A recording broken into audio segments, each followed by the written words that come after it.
Direto do canal Chupa Essa Manga. Aqui estou eu, professor Jean. E não, tá aqui, desse lado aqui. Desse lado. Tá vendo, ó? A partir de agora nós vamos começar a nossa revisão do segundo ano de História, meu filho. Colégio Santa Cecília. Você sabe que aqui, ó, a vida acontece. Então se prepara. Antes de mais nada, eu quero só dizer pra vocês quais são os capítulos da prova. E aqui eu vou instruir você bem direitinho o que é que você deve estudar sobre essa prova. Tá certo?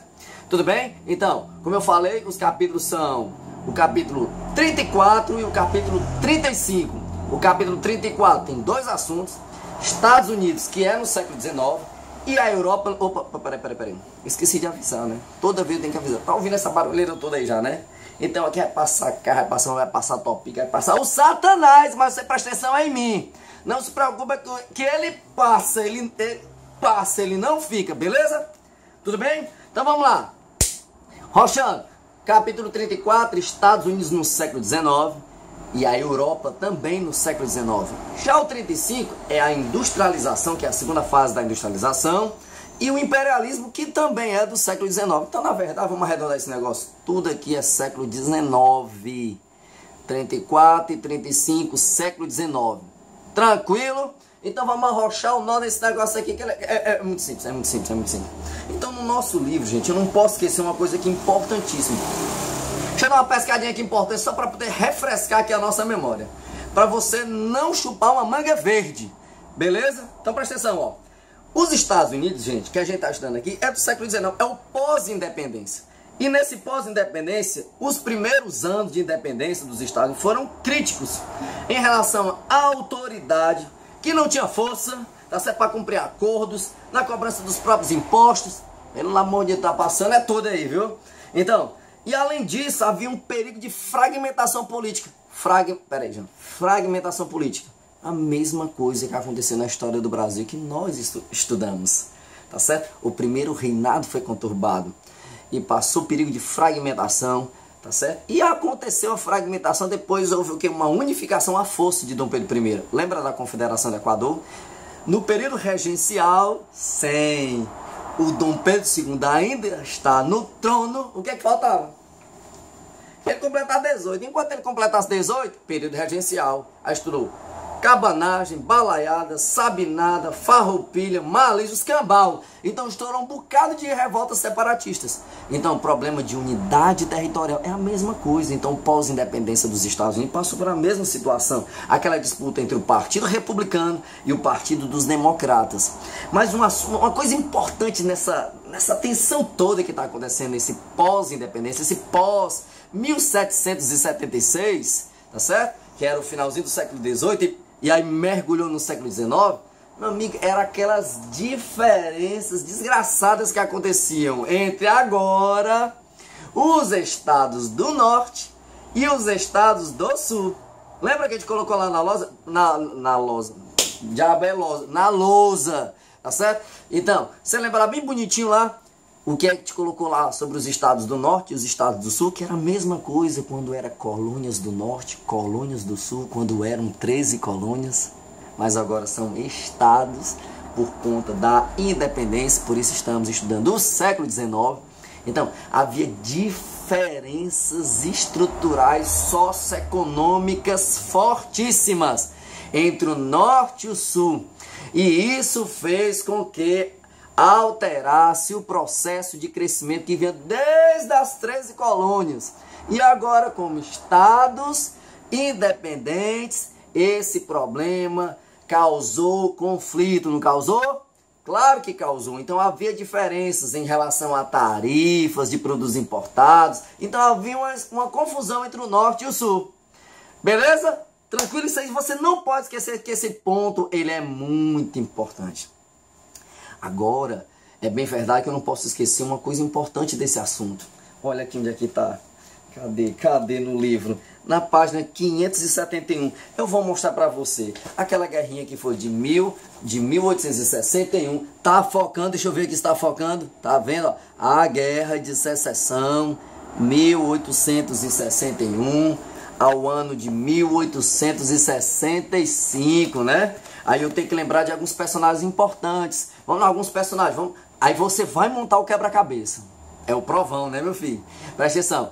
Tem as eleições presidenciais da década de 60, de 1860, tá certo? E aí, quem chega à presidência? O Abraham Lincoln, não é isso? Ele era nortista ou ele era sulista? Vai. Qual partido? Democrata ou republicano? Vou dar só uma dica. Ele era republicano, certo? E aí, por ser republicano, tá certo? Defendia um governo central mais forte, não era assim? Mas só que eu não posso esquecer um detalhe. Deixa eu chegar aqui perto de você, para eu contar uma história aqui que você não pode esquecer de jeito nenhum. Ó, Abraham Lincoln venceu as eleições, o cara era nortista, tá certo? Líder do Partido Republicano, mas tem uma coisa que é importante. Nem todas as unidades da federação aceitaram o resultado da eleição. E alguns estados do sul, lógico que tinha que ser do sul, criaram os famosos Estados Confederados da América. Estava se iniciando o Satanás da Guerra de Secessão. E o resultado dessas inúmeras divergências que eu já acabei de falar entre o norte e o sul, que eu anotei na lousa, então eu posso apontar muita coisa. Então, as propostas dos caras eram o quê, ó? Como é que era? Antagônica, diferente. Tá certo? Para o quê? Principalmente dessa politicazinha aqui, ó, que é o que sustenta o Estado, a política alfandegária. Então, o norte, os nortistas, eles defendiam uma política, deixa eu dizer que é uma palavra certa para isso, eles eram protecionistas. Mas e o sul? Como é que era o comportamento do sul? Eles apoiavam o livre-cambismo. Aí não dava certo, meu amigo, um negócio desse. Então, é um dos problemas enfrentados pelo Abraham Lincoln. Um dos problemas que o bichinho passa. Tá bom? Beleza? Mas tem uma coisa também que eu não posso esquecer de comentar sobre o assunto dos Estados Unidos. Que, cara, esse assunto é importante demais, meu. Que dentro da história da própria Guerra Civil Americana, ou a Guerra de Secessão, tá certo? O que você achar melhor, tá certo? O final das contas é o resultado dessa parada toda. Porque eu sei que havia oposição entre os interesses do Sul, e no Sul havia o quê? Vai, fala, o que é que ainda se mantinha no Sul? A escravidão, não foi? Ao Abraham Lincoln aboliu a escravidão. Qual foi o preço que ele pagou? Morreu o bichinho. Mataram. Você acha que foi quem? Nortista ou sulista? Sulista, meu filho. Então, tudo em torno da questão da escravidão, tá certo? E claro, da expansão para o oeste, ó, da expansão para o oeste, da expansão para o... é a mesma coisa aqui, que é a marcha para o oeste. E eu não posso esquecer que dentro dessa briga toda tem o Satanás da Ku Klux Klan, meu amigo, tá certo? Essa organização, tá certo? Então, que tinha eles tinham uma organização própria, tá certo? E a ideia toda a ideia dos caras, não, que o povo do sul ele vive inseguro e tal, que havia muitos nortistas que vinham pra cá, infiltrando a ideia da liberdade para todos. Então, e os negros foram se tornando insolentes. Olha a conversa dos caras. E o povo branco, sulista, de todo o estado do Tennessee, tá certo? Estava bastante alarmado. Meu amigo, olha a propaganda que se espalhou. Olha a propaganda que se espalhou. Eu acabei de dizer para você que quando Abraham Lincoln criou a lei do fim da escravidão, mataram o presidente, né? A se resolve assim, mata logo o presidente, tá certo? Então, olha só. Então, os depoimentos sobre a membresia da Ku Klux Klan era um negócio maluco. Maluco, cara. O comportamento desses caras que formavam a famosa Ku Klux Klan. Deixa eu ver aqui um negócio aqui. Deixa eu ver se tá bem por aqui. Peraí. Onde? Cadê? Não, precisa disso aqui não. Presta atenção aqui. Então, qual era a ideia dessa comunidade terrorista chamada Ku Klux Klan? Que era sulista, que não aceitava o negro. Então, aí foi que eles uniram os brancos para manter o quê? Privilégio dos brancos. Para evitar o quê? Que os negros tivessem direitos. Oh, meu Deus do céu. Olha esse negócio. e com o apoio dos nortistas, tivessem direitos garantidos pelo governo. Porque eles não aceitavam que os sulistas, os negros, a gente está falando dos negros, gente, tivessem direitos garantidos como nortistas. É por isso essa divergência, essa fragmentação forte. Deixa eu te dizer, você sabia que esse negócio é até hoje naquele país que se diz unido? Né? Que se diz unido. Racismo lá implacável ainda. Tudo bem, mas deixa pra lá, né? Deixa pra lá, né? Essas coisas, né? Vai estar trabalhando na sociologia também. Vai chupando essa manga aí.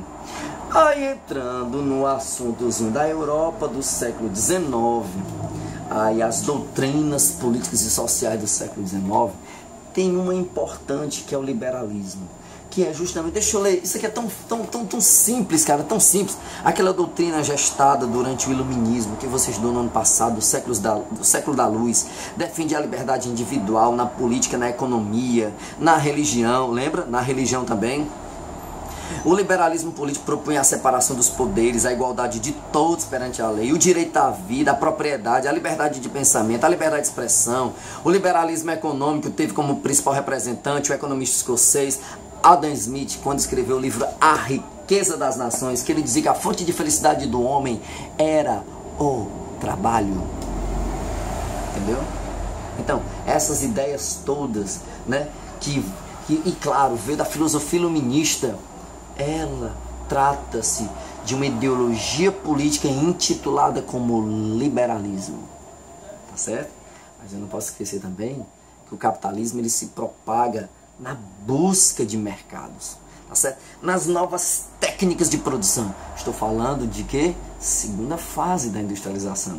E o progresso associado à tecnologia, tá certo? Ele provoca desigualdades, tá certo?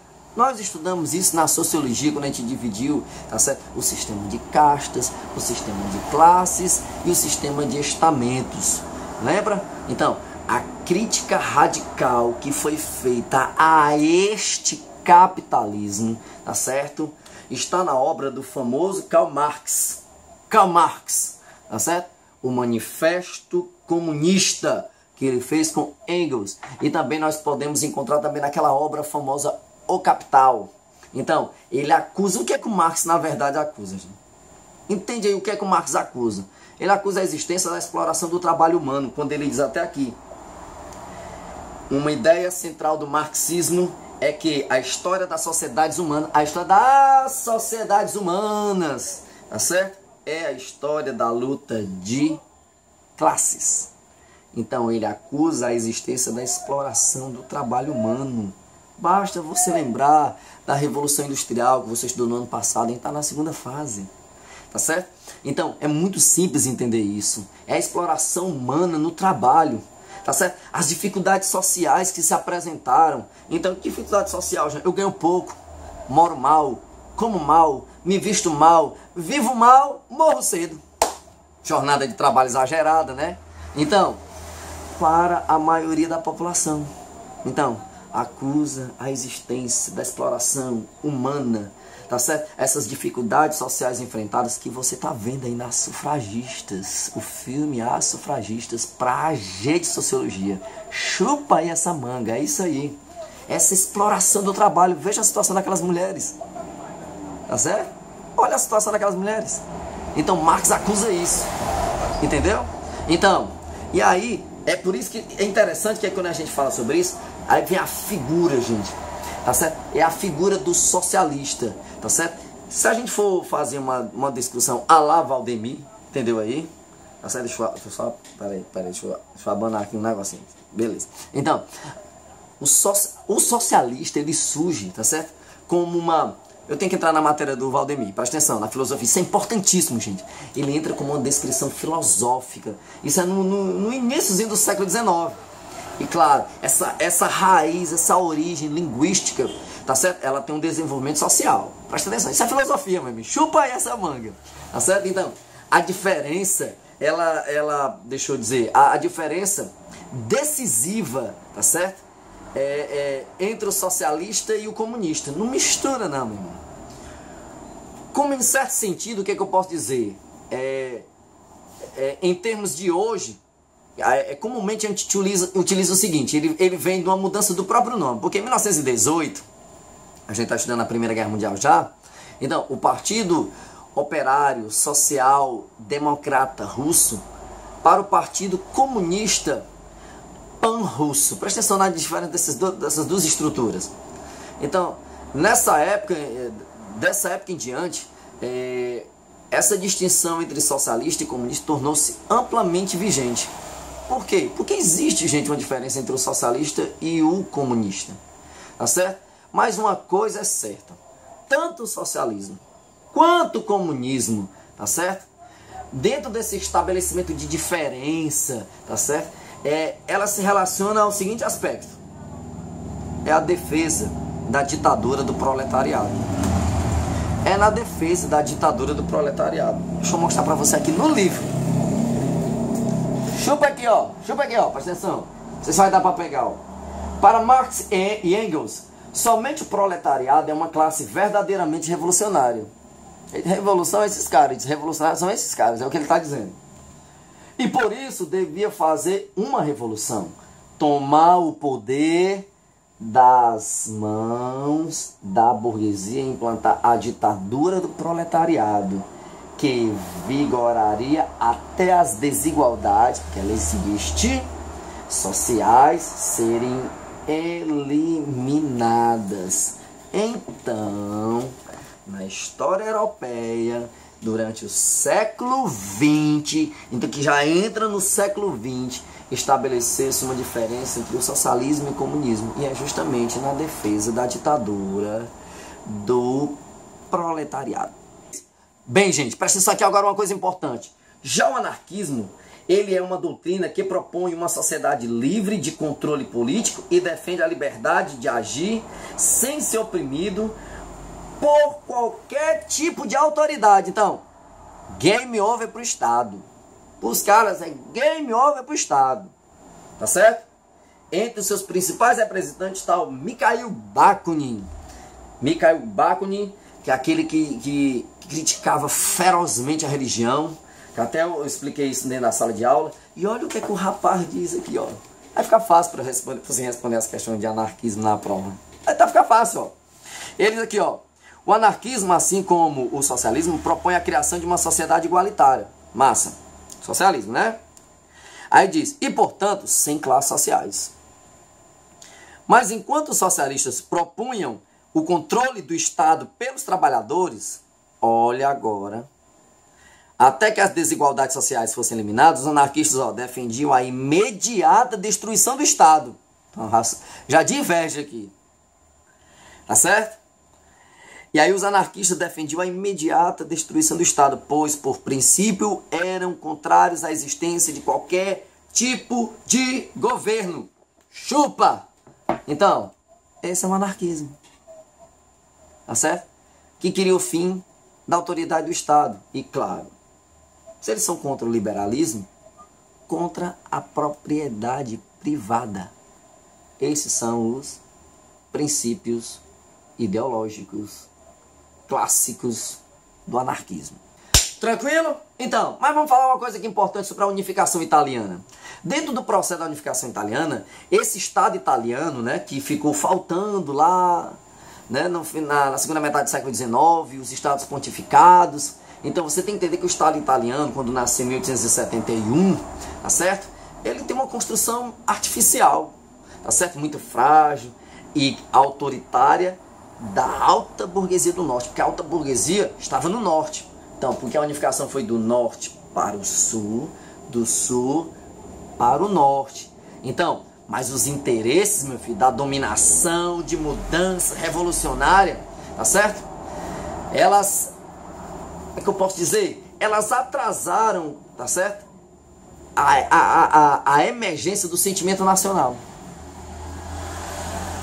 Por quê? Porque ainda era estranho para a grande maioria, tá certo? As diferentes regiões da península, porque não estava tudo unificado. Nem tudo estava unificado. Quando é que vai terminar esse problema todo que eu acabei de citar? dessa emergência, essa necessidade, esse atraso, né? Só em 1929, já é o século XX, beleza? Tem umas figuras importantes, tá certo, que eu quero lembrar. Eu vou soltar até aqui, ó. Pá, tá vendo aí, ó? Essa figurazinha aí, número 1, tá vendo aí esse rapazinho aí? Ele é o Bismarck. Ele era o representante da aristocracia prussiana, tá certo? Ele é o arquiteto da unidade alemã, da unificação alemã. Já o elemento aí da figura 2, com o lenço aqui, ó, dá pra separar um do outro, né, meu amigo? Dá pra diferenciar um do outro. Porque aqui, olha, na verdade, o da figura 2, quem é o rapaz? É o famosinho Giuseppe Garibaldi, aquele que participou daquele movimento emancipacionista no sul do Brasil, no período regencial. Casou-se com a famosa Anita, que torna-se Garibaldi. É o Giuseppe Garibaldi, tá certo? Ele era o líder da unificação italiana e representante dos camisas vermelhas. Olha aqui a fotinha do Bismarck. Tá vendo aí a fotinha do Bismarck? Eu só não tenho aqui, eu acho que eu não tenho não, deixa eu ver. Eu não tenho não a fotinha do Giuseppe Garibaldi, tenho não. Mas o Giuseppe Garibaldi, ó, lencinho aqui, ó, no pescoço. Tá certo? O herói da unificação italiana, o líder dos camisas vermelhas. Chupou a manga aí? Tá certo?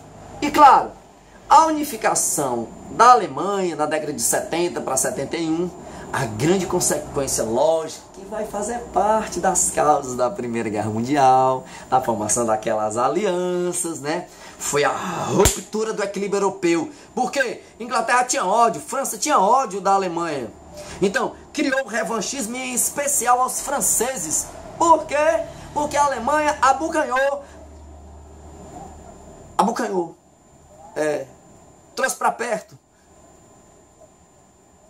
controlou a Alsácia-Lorena, tá certo? Então, a Revolução Industrial Alemã, meu amigo, pipocou.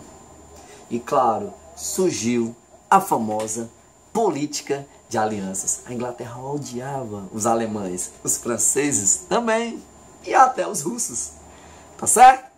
Beleza, meu irmão?